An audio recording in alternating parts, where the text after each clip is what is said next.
ಇದು ಪರಿಹಾರ ಅಂತಲ್ಲ, ಅವೆಲ್ಲ ಅವಲಂಬಿತ ಕುಟುಂಬಗಳದಾವು. ಅವ್ರಿಗೆ ಬೇರೆ ಆಗಿಬಿಟ್ಟಿದ್ದಾರೆ, ಎಲ್ಲರೂ ಲಗ್ನ ಆಗಿದ್ದಾರೆ, ಮಕ್ಕಳಿದ್ದಾವೆ. ಅವ್ರ ಸಂಸಾರ ನಡೆಸೋದು ಭಾಳ ಕಷ್ಟ ಇದೆ.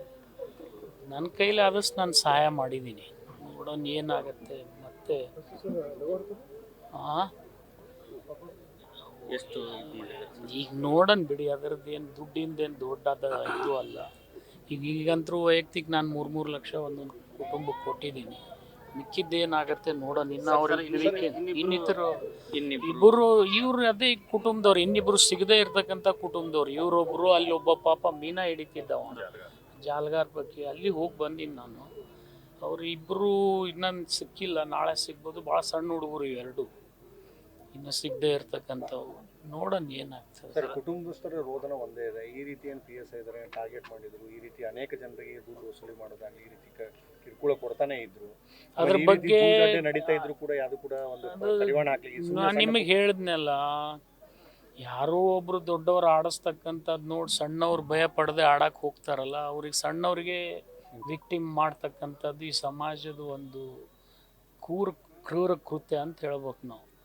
ಅದನ್ನ ನೋಡಿ ನನಗೂ ನೋವು ಅನ್ನಿಸ್ತಾ ಇದೆ. ದೊಡ್ಡವ್ರನ್ನ ಹಿಡಿಯೋದು ಬಿಟ್ಟು ಸಣ್ಣವ್ರನ್ನ ಹಿಡಿದು ಇವತ್ತೆಲ್ಲರ ಜೀವನಕ್ಕೂ ಭಾಳ ಒಂದು ಕುತ್ತು ತಂದಿರ್ತಕ್ಕಂಥ ಒಂದು ಘಟನೆ ಇದು. ಇದನ್ನು ನಾವು ಖಂಡಿಸ್ತೀವಿ. ಇದು ಸಂಪೂರ್ಣ ತನಿಖೆ ಮಾಡಿ ಅವ್ರು ಯಾರು ಇದರಲ್ಲಿ ತಪ್ಪಿಸ್ತಿದ್ರು ಅವ್ರಿಗೆ ಶಿಕ್ಷೆ ಮಾಡಿಸ್ತಾರೆ. ಕುಟುಂಬಸ್ಥರು ಕೂಡ ಈಗ ಮುಂದೆ ತಮ್ಮ ಅಲ್ಲಿ ತೋಡ್ಕೊಂಡಿದ್ದಾರೆ, ಹೇಳಿದ್ದಾರೆ. ಅವ್ರು ಅದನ್ನೇ ನಮ್ಮ ಹುಡುಗರು ಆಡಕ್ಕೆ ಹೋಗಿದ್ರು ಬಿಟ್ಟಿದ್ರು, ಯಾರು ಕರೆಸಿದ್ರು ಏನೂ ಗೊತ್ತಿಲ್ಲ ಅಂತಕ್ಕಂಥ ಗುಮಾನಿ ಅವ್ರ ಮನಸ್ಸಿನಲ್ಲಿದೆ. ನೋಡೋಣ, ಅದನ್ನು ತನಿಖೆ ಮಾಡಿಸಿ ಆಮೇಲೆ ಎಲ್ಲ ನಿರ್ದಾಕ್ಷಿಣ್ಯವಾಗಿ ಕ್ರಮ ಕೈಗೊಳ್ಳಿ. ಸರ್, ಇನ್ನಿಬ್ಬರದ್ದು ಸಹಕಾರ 100% ಮುಂದುವರೆದೇ ಉರಿತದೆ. ನಾಳೆ ಅಂದರೆ ಈಗ ರಾತ್ರಿ ಆಗಿರೋದ್ರಿಂದ ಅವ್ರಿಗೆ ಕಷ್ಟ ಆಗ್ತದೆ ಹುಡುಕೋರಿಗೂ.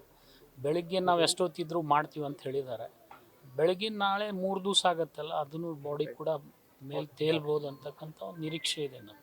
ಗ್ರಾಮದಲ್ಲಿ ಒಂದು ರೀತಿ ಪ್ರಕ್ಷುಬ್ಧ ಅಂದ್ರೆ ನೋಡಿ, ಮತ್ತು ಈಗ ಒಂದೇ ಏಕಕಾಲಕ್ಕೆ 5 ಜನನ ಕಳ್ಕೊಂಡ್ಮೇಲೆ ಎಲ್ಲರ ಮನಸ್ಸಿನಲ್ಲಿ ಆ ದುಗುಡು ಇದ್ದೇ ಇರ್ತದೆ. ಕೊಡ್ಬೇಕು ಅವ್ರಿಗೆ. ಈಗ ಸಹನ್ ಮಾಡ್ತಕ್ಕಂಥ ಶಕ್ತಿ ಆ ಕುಟುಂಬಕ್ಕೆ ಭಗವಂತ ಕೊಡಲಿ. ನಮ್ಮ ಕೈಲಾದಷ್ಟು ನಾವು ಸಹಾಯ ಮಾಡ್ತೀವಿ ಎಲ್ಲರಿಗೂ. Thank you sir. News first, ನಿರ್ಭೀತಿಯಿಂದ ನಿಮ್ಮ ಪರವಾಗಿ.